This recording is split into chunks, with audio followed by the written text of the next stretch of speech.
Okay,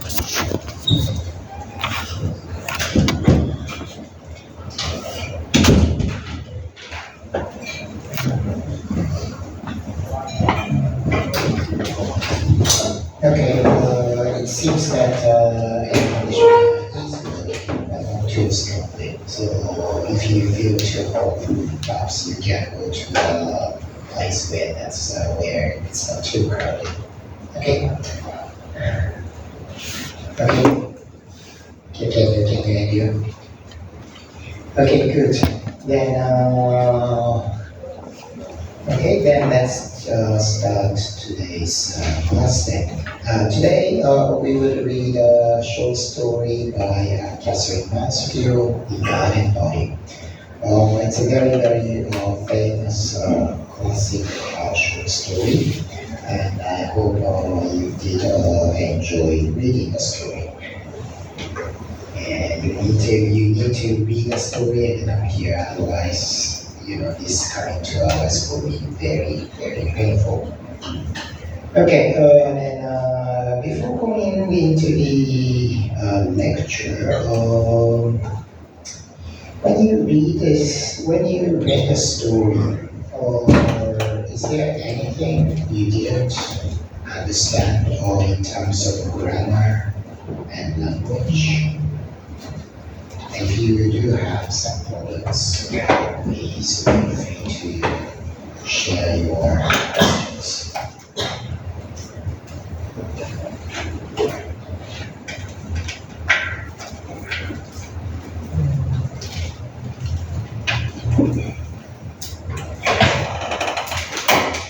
Should I smile or cry? Does that mean that your English is so good that you don't have any problems? That sounds good. If you think that indicates that you haven't read the story, I think I should cry or get angry. I think in terms of the story plot, this story is not too difficult because it was written in the course of more than 100 years ago. You might find English a little challenging. Good. Then I suppose you did read the story and understood what is written there. Okay, then before going into the story, as usual, let me introduce the author.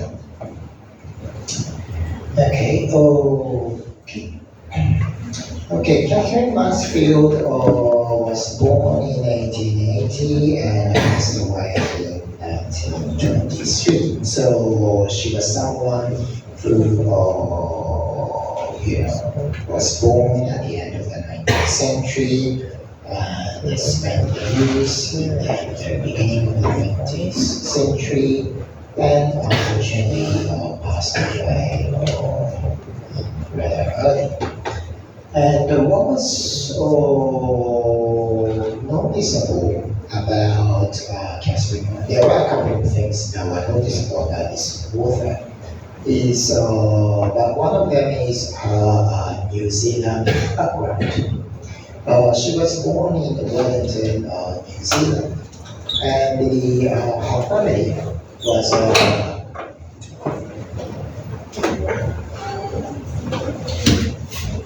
her family was rather wealthy, and her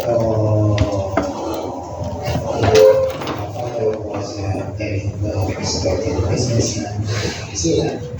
And of course, at the time when we are talking, New Zealand was still a British colony. And therefore, New Zealand, that was one of the reasons why her family moved to London in 1903. And one of the reasons why their family moved was education. Catherine and her sisters entered Queen's College, and this Queen's College was the first institution in England founded for the higher education of women. So that means she managed to get almost sort of the best education that was available for women at that time. And because the education background and the institution was so good, the family returned to New Zealand rather soon, but our parents left the Catherine and her sisters in London.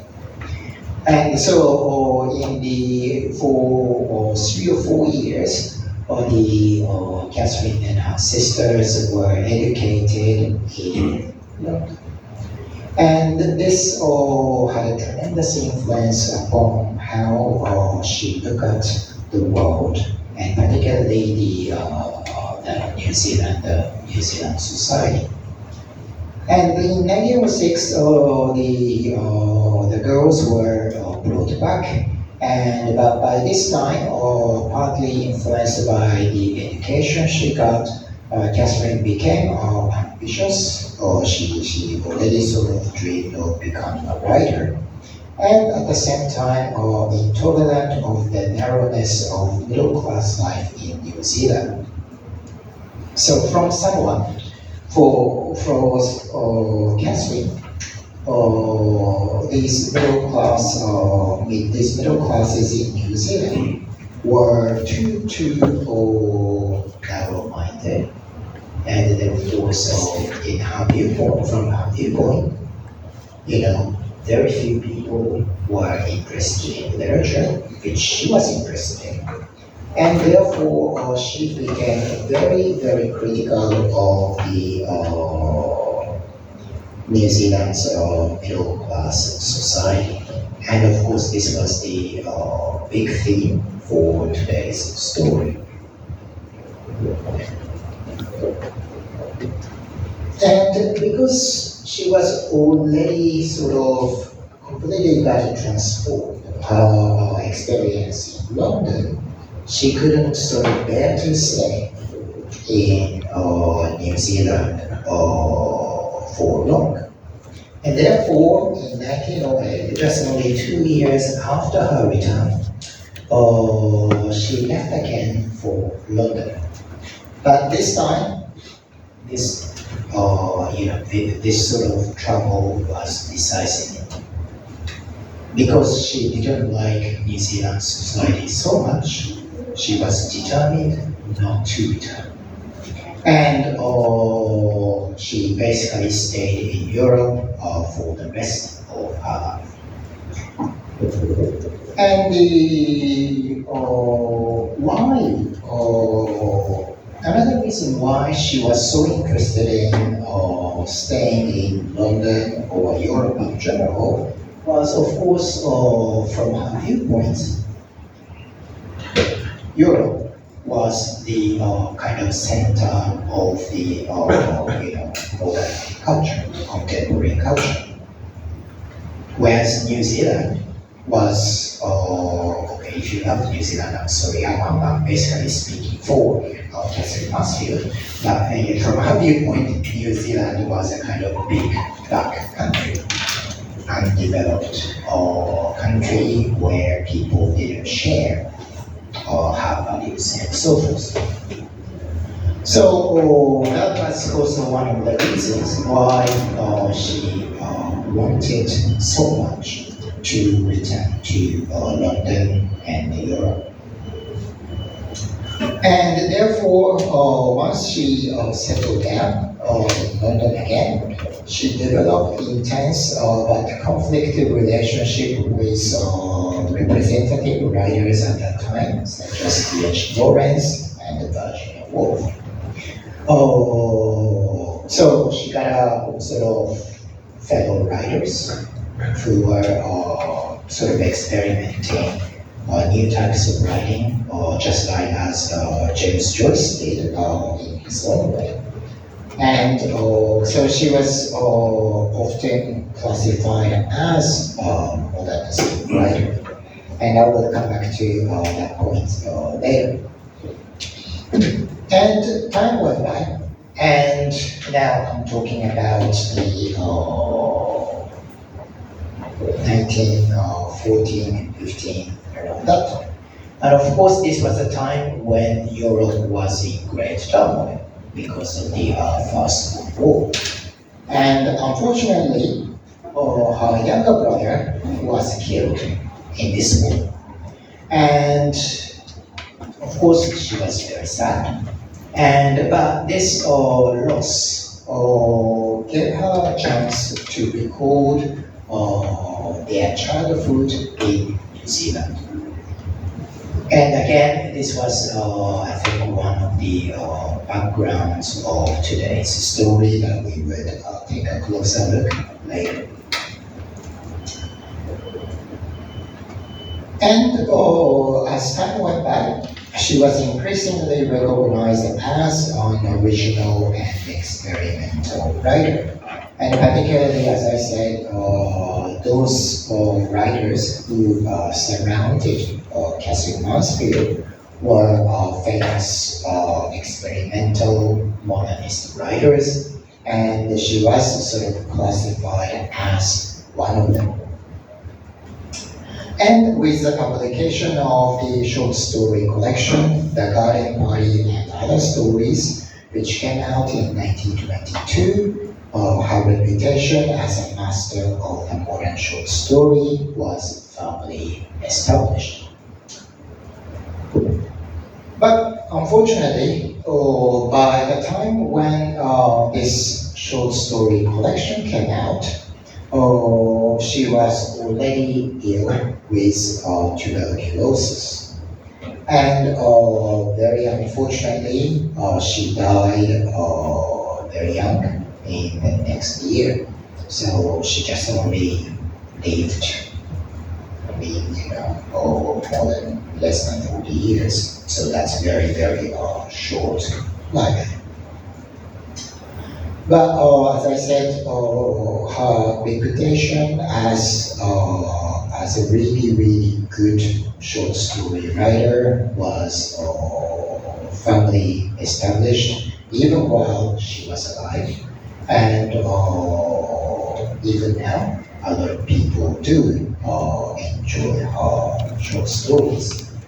And the story that we will take a look at today, The Garden Party, is probably the most well-known short story by this writer.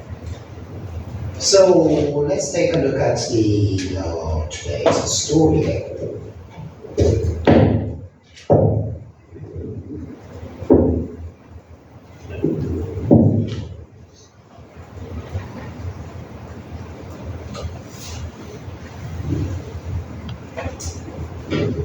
Okay, then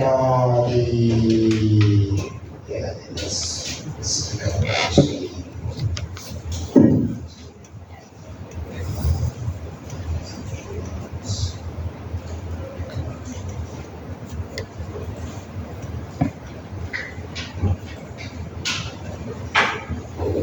right. So the first question I gave to you was this: what do we learn about Laura from her confused feelings or attitude towards the workman who come to set up the Noki at the very beginning of the story?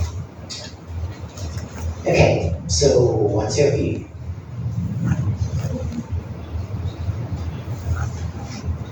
I think because Laura is really like high class, high society. She has like conflicted feelings about that. On one hand, she was raised to act a certain way around the rest of the people, but at the same time, she seems to think that she doesn't believe in those class distinctions as much. So she feels conflicted. She's taught to act in one way, and maybe she wants to act another way. Yeah, and I think you are right in mentioning class, and this is a big, big theme for this story. But yes, she feels that she has to act in a certain way, and a little bit more concretely speaking, how does she feel that she has to act? It's very sophisticated, very like very high class, Okay. sophisticated, very almost. Sophisticated. I would say indifferent to the working men. She shouldn't like talk to them and have relations with them because they're very friendly and that's what like she feels intimidated but at the same time amazed by this attitude. Yeah, she feels that she has to act, yeah, with some sophistication. And also at the same time, she feels that she has to sort of keep some so-called proper distance with these working men. Why? Why does she feel that she has to sort of keep certain distance apart from, yeah, sophistication? Could be because of the education she's been receiving since she was a child and her mother exemplary. Okay, yeah, so mother sort of behaved certain ways, and apparently her mother sort of almost sort of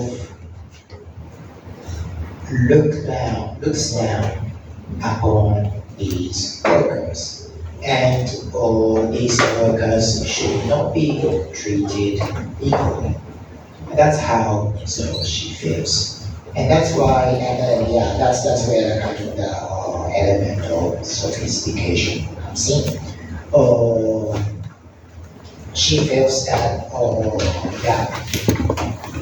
she has to act like her mother because her mother really sort of treats these working men with certain condescension, certain sort of kind of attitude with some sort of looking down and really sort of treat them as really workers. Simple as that, right? So on the one hand, yes, she feels that that's how she should feel that way. But there is some sort of confusion there. And on the one hand, she feels that, I have to like my mother. But on the other hand, what is her kind of feeling or attitude?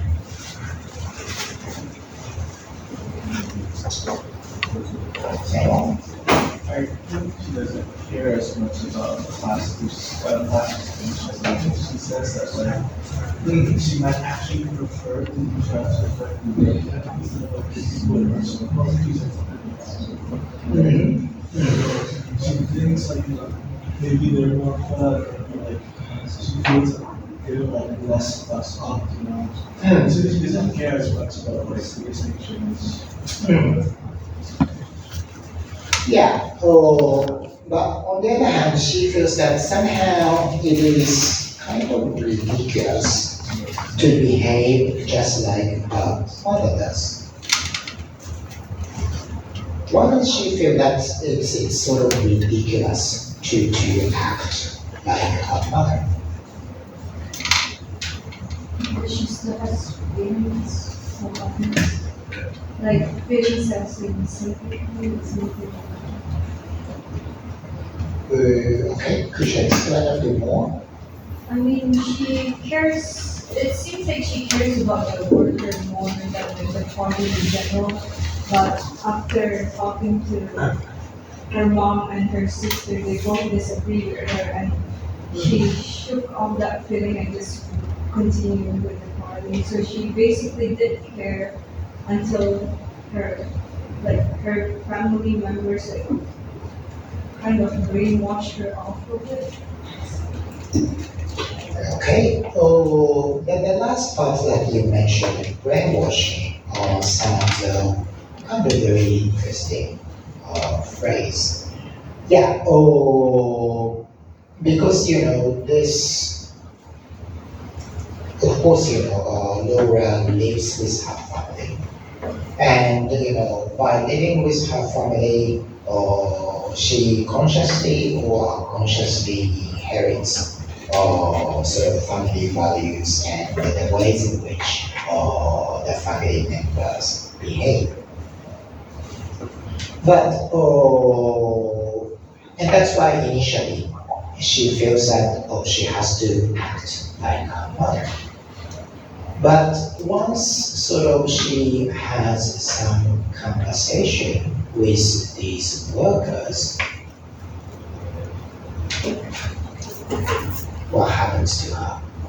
How does she feel? She feels at ease with the feeling about with them.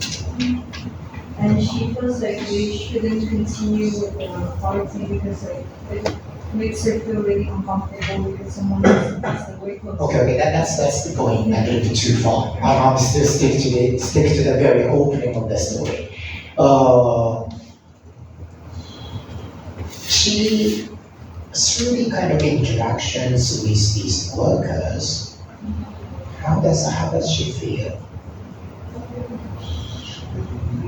Feel that she might actually ignore to the workers and she knows the people in her circle. Hmm. Like she starts to like just humanize them or just feel like she actually believes them, contrary to the way she was taught to be. Uh, yeah, she feels that she realizes that these workers who her mother doesn't sort of take seriously are also human beings. And they looking at their sort of interactions and so forth, she feels that somehow the ways in which her family sort of treats workers isn't right, right? And there is a sense of, I wouldn't say very, very strong rebellion, but there is some sort of questioning going on. And that's why, on the one hand, that's why she has sort of conflict or confused feelings, right? Yeah, very good point. So let's sort of take a look at maybe what we have covered with the concrete example of the text. All right, so this is how she initially reacts to workers. Good morning, she said, copying her mother's voice. So, yeah, she feels that she has to act like her mother. So her mother was some sort of role model here. But even just while imitating her mother's voice, she realizes that there is something not completely right.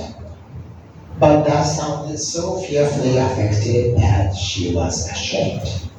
And stammered like a little girl, or have you come? Is it about the monkey? Right, that's how she reacted. So, yes, initially she copies her mother's voice, feeling that she should act as an upper middle class woman with some sophistication, with some distance from working men. But at the same time, she feels it inappropriate or even childish for her, a young girl or woman, to adopt her mother's condescending attitude. And she feels, what am I doing?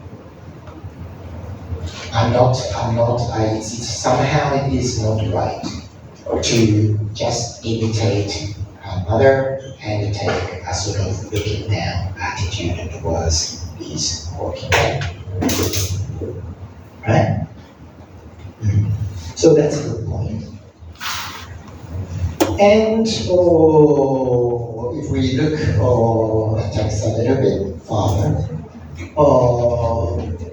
she sort of tries to analyze why she feels these conflicted emotions.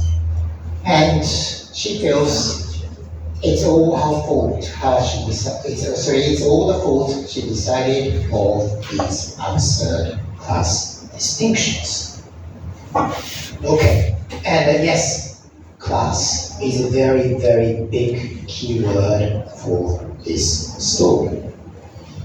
And even though she is from a wealthy background, she realizes the absurdity of class distinctions.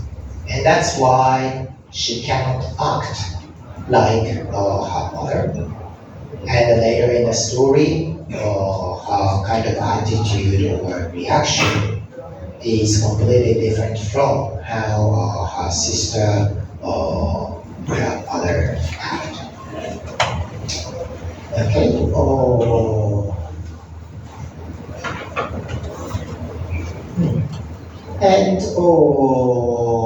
And while she feels the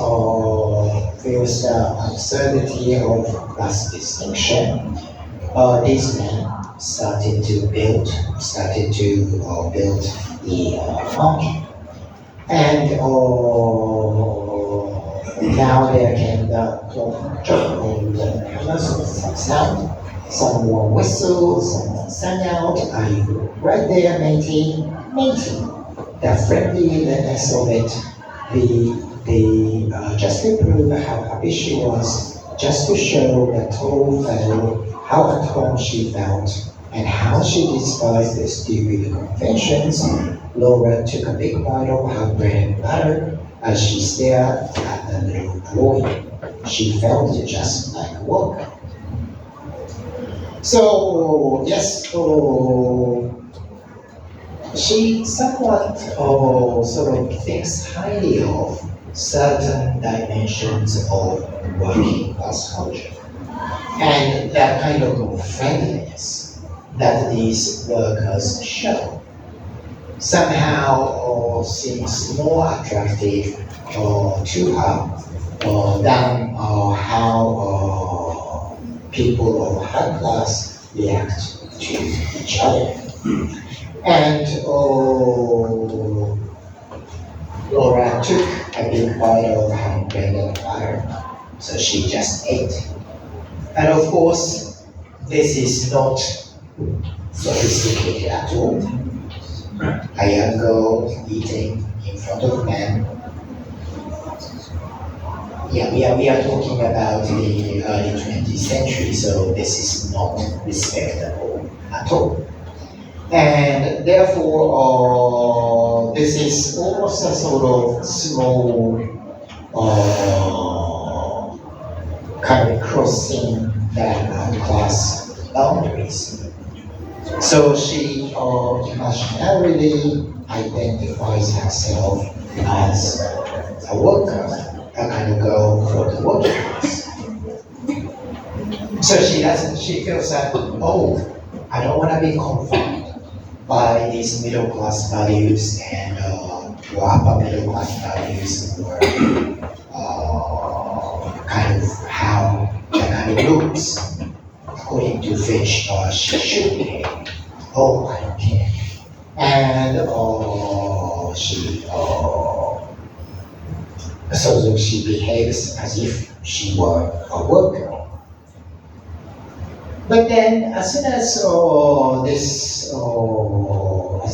she took a big bite of her bread, there is a phone call, and this is where she's sort of pulled back to her own upper middle class work. And of course, this phone call was from her friend, and they start talking about lunch arrangement and so forth. So, from the very beginning, on the one hand, Laura tries to behave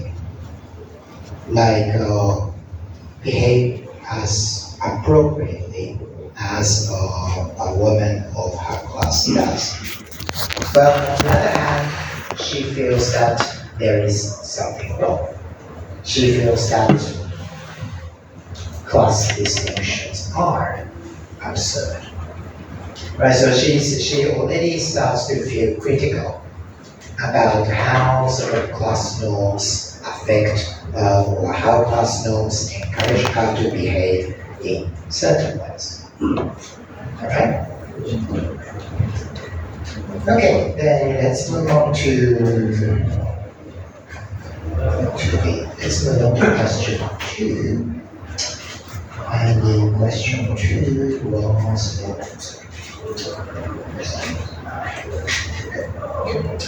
right, question two is actually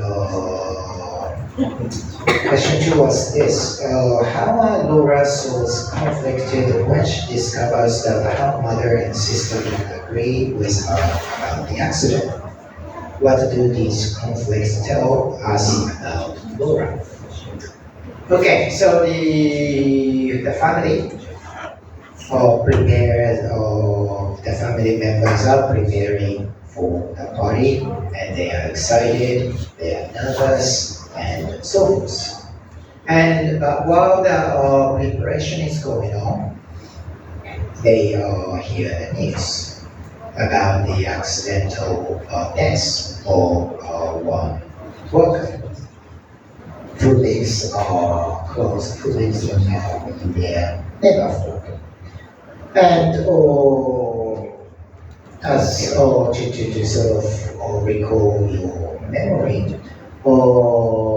Laura feels that it is not right to have the garden party because the garden party is noisy. They already sort of had a plan to bring some musicians, and the kind of the festive atmosphere is not appropriate to for not appropriate given the death of the poor worker. But when Laura mentions this idea that the party should be cancelled, her mother and sister don't agree at all. How do they react to Laura's suggestion that the party should be called? There's surprise, right? Like to them, it's like imposters. And so they seem to pretend that they have security, but I get the don't really care about the death. Like to them, like the party, the image is more important than like the death of this person. I think that kind of shocks me because to her, it makes like her family seems unempathetic with a lot of questions. But the fact that only she feels sympathetic also makes her feel like this, like an odd one out. It makes her like doubt herself. Like, am I like taking things out too much, like out of proportion? I guess. And that is what makes her like push aside these feelings. She's too scared to step out. That makes sense. Even though she might feel differently, she's too scared to be there. Almost. So, okay. I'll come back to that last point that you are making there. But yes, her mother and sister don't agree with Laura's suggestion that the party should be cancelled at all. Their attitude is, what nonsense thing you are talking about? It's just a worker, and they live far away, and this party was already announced, and everybody is prepared to come, and therefore it's preposterous, it's nonsense, simply nonsense to cancel the party this point. And yeah, Laura is sort of surprised and even shocked. Why do my sister and the mother react that way? Why can't they take the death of the worker so carelessly? Why don't they care about it at all? And again here, the earlier part about the awareness of mass distinction comes into picture.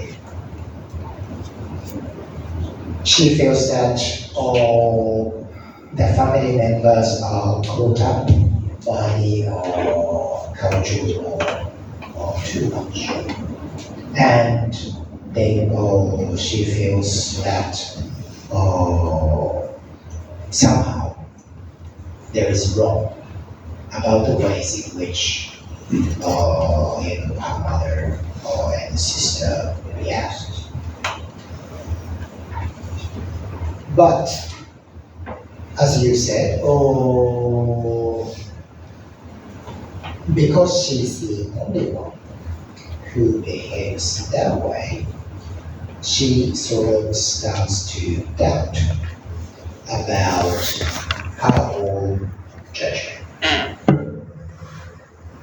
Everyone says it's perfectly okay, it's perfectly right to keep the to hold the party despite the accident. Am I the one who is wrong? There is a sort of doubt starting to come out. Okay? And eventually she seems to sort of push down such kind of doubt and decide to have a good time with the party. Okay, so again, let's take a look at the scene through the text. Okay.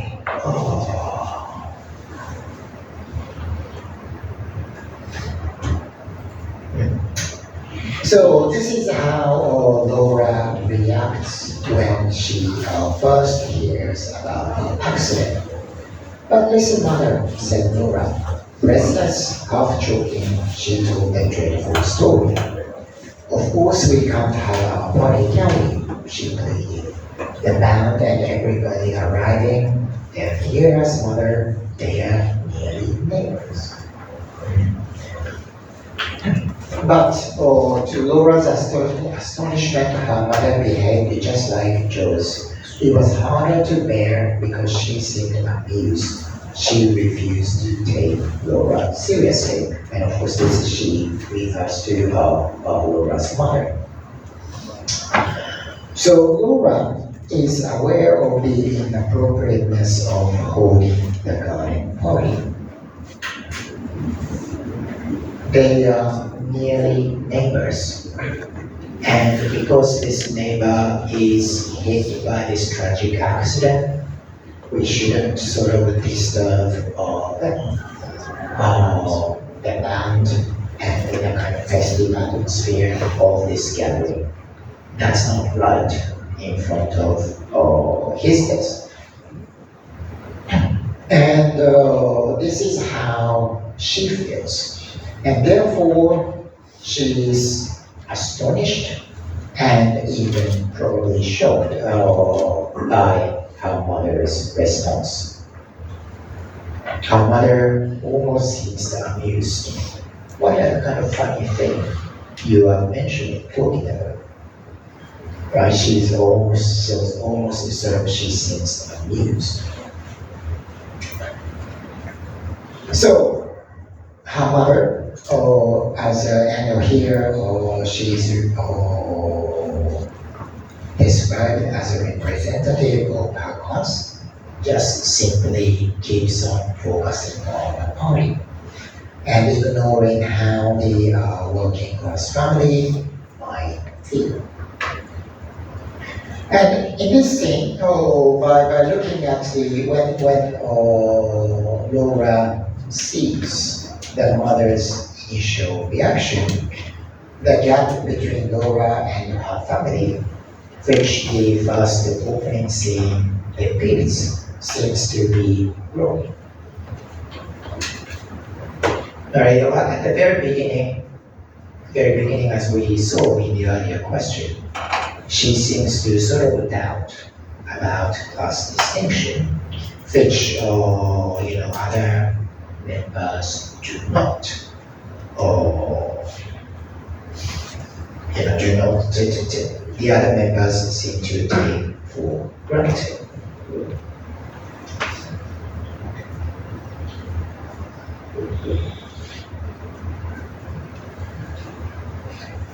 Nevertheless,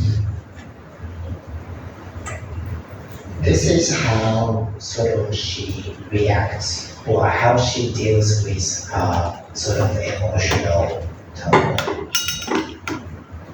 So the mother says, "Don't say such a stupid thing, we'll have a party."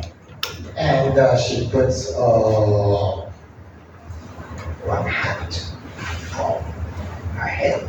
And look, you look so beautiful. You look so nice with this beautiful one. And then after the scene, Laura's sort of attitude kind of changes again. There, quite by chance, the first thing she saw was this charming girl in the mirror in her black hat trimmed with gold daisies and a long velvet ribbon. Never had she imagined she could look like that. So she's looking at herself in the mirror with this nice hat, and she thinks that, oh, I do look nice, right? Never had she imagined she could look like that. And looking at this beautiful, attractive attire, there is a doubt coming into her mind.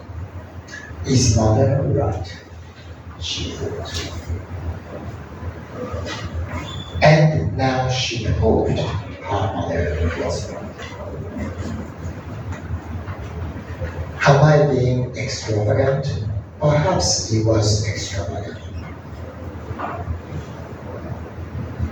Just for a moment, she had another glance of that poor woman and those little children and the baby being carried into the house. But it all seemed blurred and real like a picture in the newspaper. I will remember it again after the party's over, she decided, and somehow that seemed quite the best one.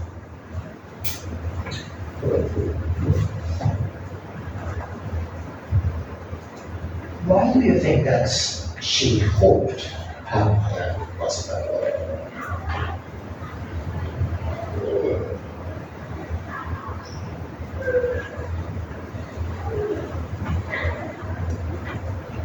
What's going on inside her mind when the narrator explained that, oh, and now she hoped her mother was right?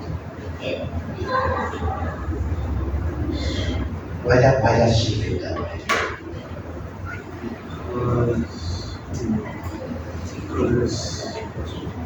Because she's also it's like she thinks that her mother made some sense because she's also part of the upper middle class, and the social conventions back then was that upper middle class was a different kind. So she thinks that way. And what she hoped that her mother was right, thinking that because she's upper class, she shouldn't be so bothered about the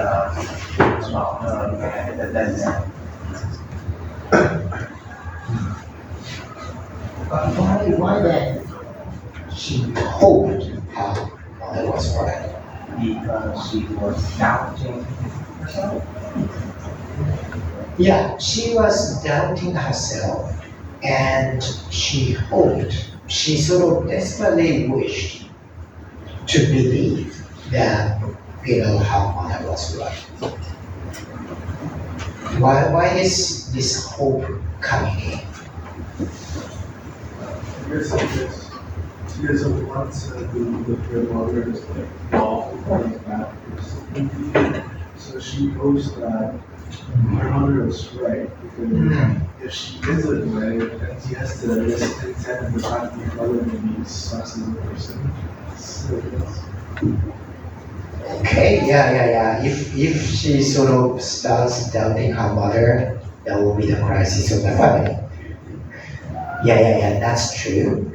But this sentence sort of is loosely connected with the very, very attractive look that she sees about herself in the mirror.